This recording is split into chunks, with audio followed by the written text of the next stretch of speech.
Assalamualaikum warahmatullahi wabarakatuh. Salam lahir, salam batin, salam rahasia. Salam untuk para penjelajah sejati, sejatinya para penjelajah diri. Hari ini, Kijaya akan menjawab tentang pertanyaan teman, apakah setiap orang memiliki mata batin? Atau kita punya mata batin? Jaya akan menjawab pertanyaan teman, dan akan Kijaya jelaskan berdasarkan perjalanan atau pengalaman batin Kijaya dalam mengolah rasa. Awal cerita, Kijaya akan menceritakan dan akan menjawab menurut pengalaman atau perjalanan batin Kijaya bahwa setiap orang memiliki mata batin.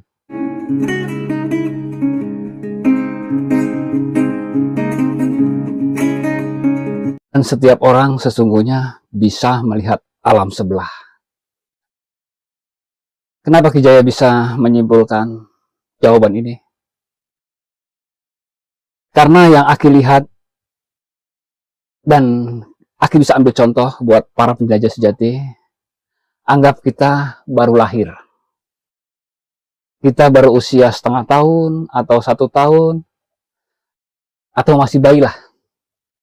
Kadang bayi bisa ngomong sendiri, seperti ada yang mengajak komunikasi, dan lain sebagainya. Kadang di usia 1-2 tahun, jika kita ajak jalan keluar atau kemana, dengan refleksnya, anak tersebut bisa melihat makhluk-makhluk di sebelah kita. Contohnya, wah ada pocong, wah ada yang putih-putih terbang, wah ada ini.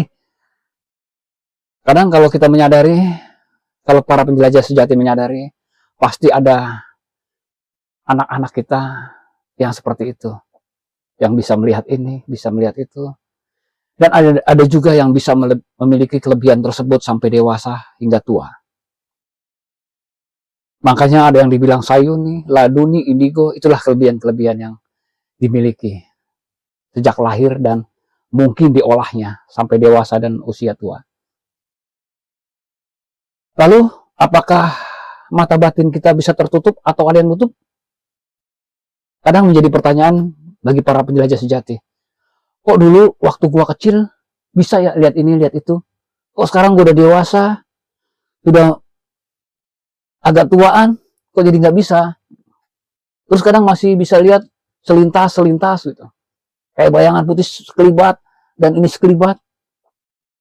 Di masyarakat itu sering terjadi. Kecil dia bisa melihat, remaja dia masih bisa melihat, sudah dewasa dia sudah mulai berkurang melihatnya. Entah ada keinginan untuk menutup agar tidak bisa melihat lagi, entah ada keinginan ingin membuka atau melihat lebih jauh lagi, tapi tidak tahu caranya. Banyak di masyarakat sering terjadi, dan banyak yang suka bertanya pada Aki. Banyak pertanyaan itu yang Aki dapat, dan Aki hanya bisa mengarahkan dan mengingatkan agar orang tersebut tetap tenang atau tetap bijaksana pada saat dia tidak bisa melihat lagi. Bagi yang ingin melihat lagi, kadang Aki arahkan, Aki buka kembali alur-alur ceritanya di masa lalu, agar di masa lalu, jejak di masa lalu energi ini yang pada saat dulunya bisa melihat, sekarang nggak bisa, Aki tarik kembali agar bisa melihat.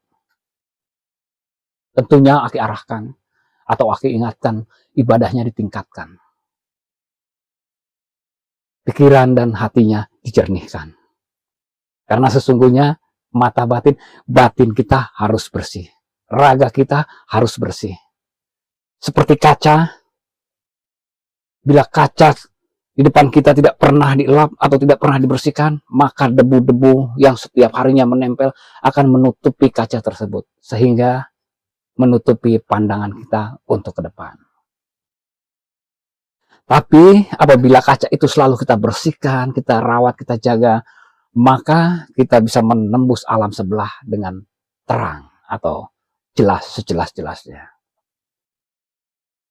Jadi jawaban dari pertanyaan teman Aki ini, Aki hanya bilang, menurut pendapat Aki ya, berdasarkan perjalanan batin Aki dalam dunia kebatinan, yang menutup mata batin kita bukan orang lain, bukan siapa-siapa.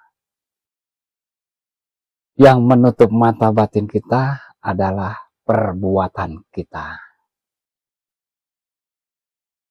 Yang menutup mata batin kita adalah kelakuan kita. Perbuatan buruk kita, kelakuan buruk kita membuat hijab-hijab agar mata batin kita menjadi tertutup. Jadi sesungguhnya semua bisa melihat alam sebelah. Dan semua memiliki mata batin berdasarkan pengalaman perjalanan olah batin Ki Jaya dalam dunia kebatinan.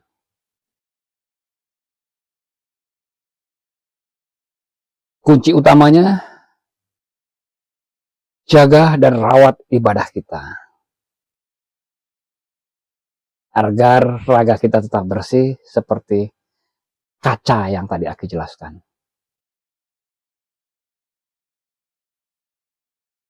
Aki bercerita berdasarkan pengalaman-pengalaman dan pertanyaan-pertanyaan yang sering Ki Jaya dapatkan dari orang-orang yang pernah Ki Jaya temukan.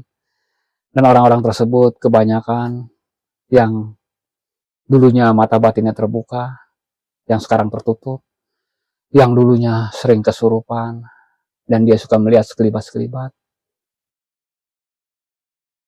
Yang akhirnya Aki coba mengarahkan agar dia tidak bisa melihat yang seram-seram lagi, dan tidak pernah kesurupan lagi, tapi dia melihat yang indah-indah dari hasil cerminan diri kita. Jadi segala perbuatan baik kita, ibadah kita, amal kita akan mencerminkan gambaran yang indah-indah di depan kaca kita. Perbuatan baik kita akan muncul tampilan yang indah-indah, yang disebutkan ada sosok berjubah atau sosok-sosok yang indah-indah. Jadi kesimpulannya, yang menutup mata batin kita bukan orang lain, tapi diri kita sendiri yang menutupnya. Mungkin hanya ini yang bisa Ki Jaya sampaikan. Mohon maaf bila ada kata-kata yang kurang berkenan di hati para penjelajah sejati.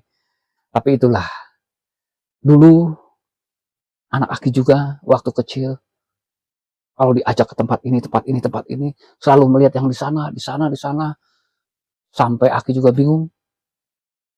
Orang yang di sebelahnya juga merasa jadi takut. Karena tidak lihat apa-apa, tapi anak ini menunjukkan itu ada itu. Dan itu sering terjadi.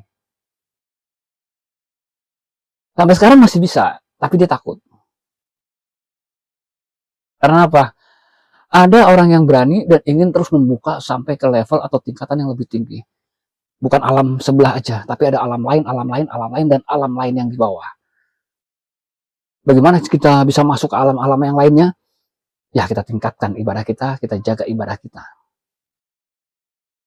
Agar kita bersih.